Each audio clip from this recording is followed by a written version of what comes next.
एक गांव था इस्लामपुर, जहां अब्दुल्ला नाम का एक गरीब परिवार रहता था। उसके 2 बच्चे थे, बेटी रेशमा और बेटा राहिल। अब्दुल्ला का परिवार बहुत ही गरीब था। अब्दुल्ला खेती किसानी में मजदूरी का काम किया करता था। वो जो पैसे कमाता उससे अपने परिवार का पेट पालता था।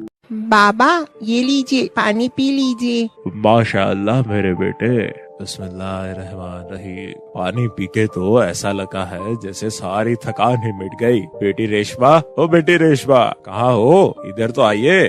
जी बाबा। तभी उसकी बीवी सकीना आती है। आ गए आप? अरे आज मकान मालिक आए थे, वो इस महीने का किराया मांग रहे थे और पिछले महीने का भी कह रहे थे, और कह रहे थे कि किराया नहीं दिया तो अगले महीने खाली करना पड़ेगा तुम्हें ये घर। या अल्लाह हमारी मदद अता फरमा।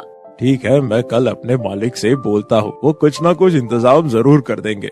अगले दिन अब्दुल्ला अपने मालिक से बोलता है, मालिक मुझे कुछ पैसे मिल जाते उधार तो मैं अपने घर का किराया दे पाता। अहो अब्दुल्ला भाई, घर में कोई परेशानी है? हाँ मालिक, मैं इतने नहीं कमा पाता हूँ, अपने परिवार को पेट भर खाना भी नहीं खिला पाता। 2 वक्त की रोटी का जुगाड़ कैसे होता है ये तो मेरा अल्लाह जाने। घर का भी किराया है, उसी का कर्जा हो गया है। अगर पैसे न दिए तो घर का मालिक हमें घर से निकाल देगा। अच्छा तो ये बात है, तुम एक काम क्यों नहीं करते? ये 2 बकरी के बच्चे हैं, तुम इन्हें ले जाओ और बड़ा करना, उन्हें अच्छे दामों में बेचना, जिससे तुम्हारी सारी परेशानी दूर हो जाएगी। अल्लाह तुम्हारी मदद अता फरमाए। इस तरह अब्दुल्ला वो दोनों बकरी के बच्चे अपने घर ले आता है, जो देखने में बहुत ही खूबसूरत होते हैं। ये देखकर राहिल और रेशमा बहुत खुश होते हैं।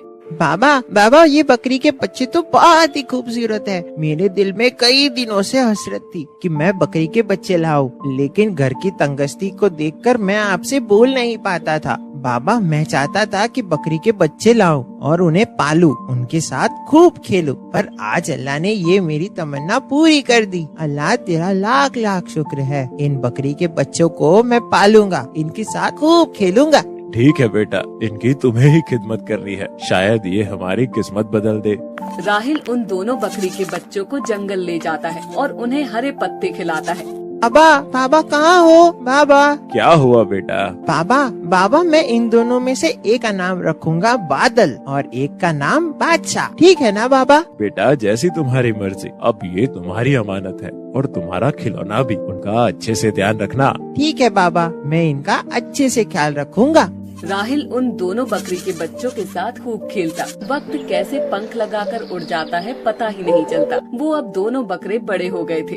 अम्मी जान आप कहाँ हो? आइए ना यहाँ। क्या हुआ बेटा? अम्मी जान, बादल और बादशाह ये दोनों तो बड़े हो गए, लेकिन मैं क्यों नहीं बड़ा हुआ? अम्मी जान बताइए ना। सकीना हंसते हुए अरे बेटा, जानवर जल्दी बड़े हो जाते हैं और इंसान के बच्चे जल्दी बड़े नहीं होते। तुम्हारे बाबा होते तो ऐसे में ये देखकर बहुत खुश होते कि उनके लाए हुए बकरे आज बड़े हो गए हैं और बहुत ही खूबसूरत हो गए हैं। अच्छा अम्मी जान, बादल और बादशाह को घुमाने के लिए ले जाता हूँ। ठीक है बेटा, जंगल में ज्यादा दूर नहीं जाना और उस टूटे हुए पुल की तरफ तो बिल्कुल भी मत जाना।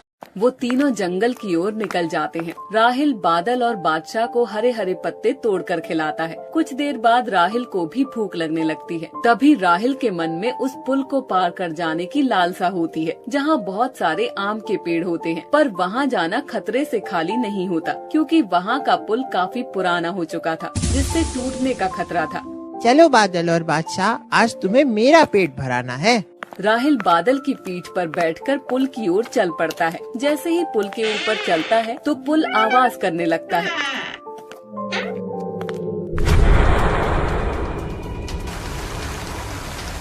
बादशाह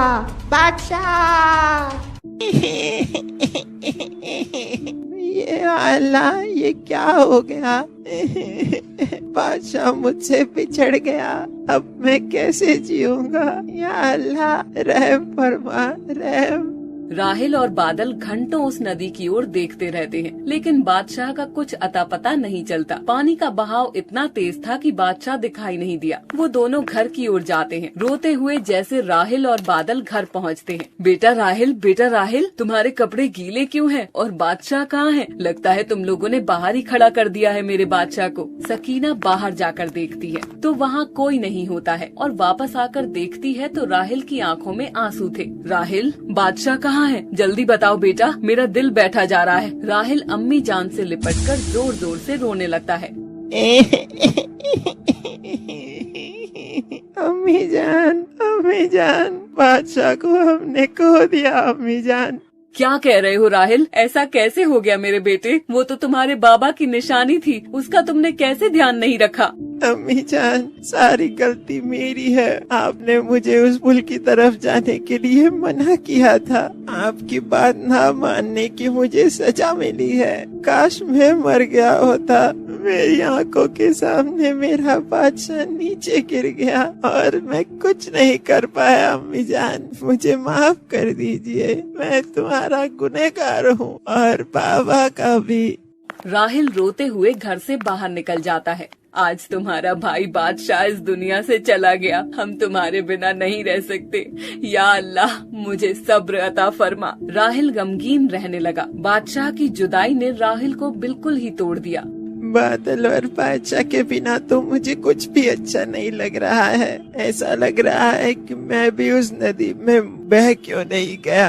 अब उनकी जुदाई मुझे अंदर ही अंदर खाई जा रही है। राहिल और बादल घर के बाहर भी होते हैं। वो क्या देखता है कि सामने से बादशाह उसकी ओर दौड़ कर आ रहा है। राहिल उसे देखकर बहुत खुश हो जाता है और उससे लिपटकर रोने लगा है।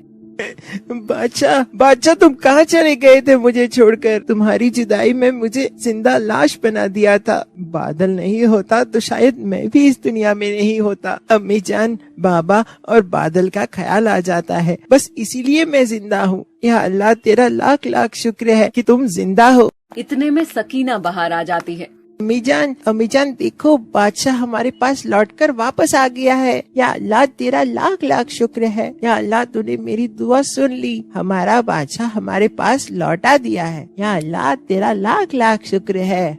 वो चारों बहुत ही खुश होते हैं और अल्लाह से हाथ उठाकर दुआ करते हैं, अल्लाह हमारी किसी भी प्यारी चीज को हमसे जुदा ना करे। और एक बार फिर उनका परिवार पूरा हो जाता है। कुछ दिन बाद बकरा ईद का त्योहार नजदीक आ जाता है। बादल और बादशाह में से किसी एक को उन्हें बेचना था, लेकिन वो सोच नहीं पा रहे थे कि किसे बेचे। दोनों सबके दिलों की जान थे। एक दिन अब्दुल्ला दोनों बकरों को लेकर मंडी जाता है। राहिल उन दोनों बकरों को बेचने के लिए मना करता है, लेकिन घर के हालात इतने बिगड़ गए थे, अब्दुल्ला के सर पर बहुत सारा कर्जा हो चुका था। अब्दुल्ला दोनों बकरी को लेकर मंडी जाता। मंडी में अब्दुल्ला खड़ा होता, तभी एक शख्स आता।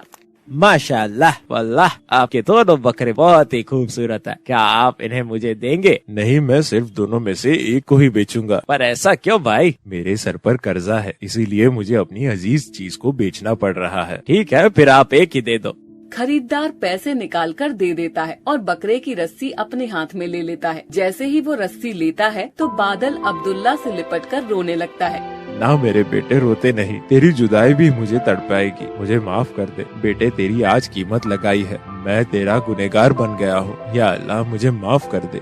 ये देखकर खरीदार की आंखें भी नम हो जाती हैं। अरे अब्दुल्ला भाई, आप दोनों की मोहब्बत देखकर मेरा भी दिल भर आया। आप इन बकरों को बेचना क्यों चाहते हैं? ये मेरे दिल के टुकड़े हैं। दिल के टुकड़ों को कोई बेचना नहीं चाहता, लेकिन कुछ मजबूरियाँ उन्हें घेर लेती है, तभी ये काम करना पड़ रहा है। घर के हालात भी ठीक नहीं है। मेरे सर पर घर का कर्ज हो चुका है, इसीलिए मुझे इन्हें बेचने के लिए लाना पड़ा। अब्दुल्ला भाई, ये लीजिए 50,000 रूपए मेरी तरफ से। आप अपना कर्ज उतार दीजिए। ये मेरी तरफ से है। इस बार मैं कुर्बानी नहीं दूंगा। मेरा सदका ही कबूल अता फरमाए अल्लाह। और वो तीनों खुश हो जाते हैं और घर के लिए आ जाते हैं। या मेरे अल्लाह, तू बहुत ही रहीम और करीम है। तू गरीबों की सुनने वाला है। इस तरह से अब्दुल्ला के सर से सारी उधारी उतर जाती है और बादल बादशाह भी नहीं बिकते। बेटा राहिल, बकरा ईद नजदीक आ गई है। हाँ अम्मी जान, मैं जानता हूँ आप मुझसे क्या कहना चाहते हो। ये पत्थर मैं अपने सीने पर जरूर रख लूंगा। मैं जानता हूँ मुझे अपनी प्यारी चीज अल्लाह को कुर्बान करनी है।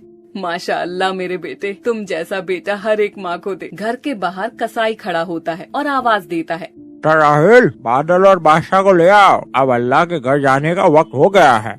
वो चारों मिलकर खूब रोने लगते हैं। बादशाह बादल, तुम्हें मैंने अपनी जान से भी ज्यादा चाहा है। दुनिया में सबसे मेरी प्यारी चीज तुम ही हो, और वो भी अल्लाह की राह में तुम्हें कुर्बान कर रहा हूँ। अल्लाह मेरी प्यारी दोनों चीजों को कबूल अता फरमाओ। मेरी जान, इस दुनिया से अच्छा अल्लाह का घर है जहाँ हम जरूर मिलेंगे। सही कहा मेरे बेटे, मरने के बाद अल्लाह तुम्हें तुम्हारी प्यारी चीज अता फरमा देगा। तुम तीनों जन्नत की वादियों में खूब खेलना, वहाँ तुम्हें कोई जुदा नहीं कर पाएगा। हमेशा तुम्हारे बादल और बादशाह तुम्हारे साथ रहेंगे, और हाँ, पुल सिरात रास्ता में भी तुम्हें पार कराएंगे, जो तलवार से भी ज्यादा तेज और बाल से भी बारीक है। इस तरह वो दोनों अल्लाह की राह में हाथ उठाते हुए बादशाह और बादल के लिए दुआ करते हैं। हमारे बादल और बादशाह को अल्लाह मकाम अता फरमाए। या अल्लाह, हमारे गुनाहों को माफ अता फरमा, हमें नमाज और कुरान पढ़ने की तौफीक अता फरमा, हमारा दिल गुनाहों से पाक अता फरमा और कुर्बानी कबूल अता फरमा, हर एक गरीब की गरीबी को दूर अता फरमा। इस तरह वो लोग बादल और बादशाह को अल्लाह की राह में कुर्बान कर देते हैं।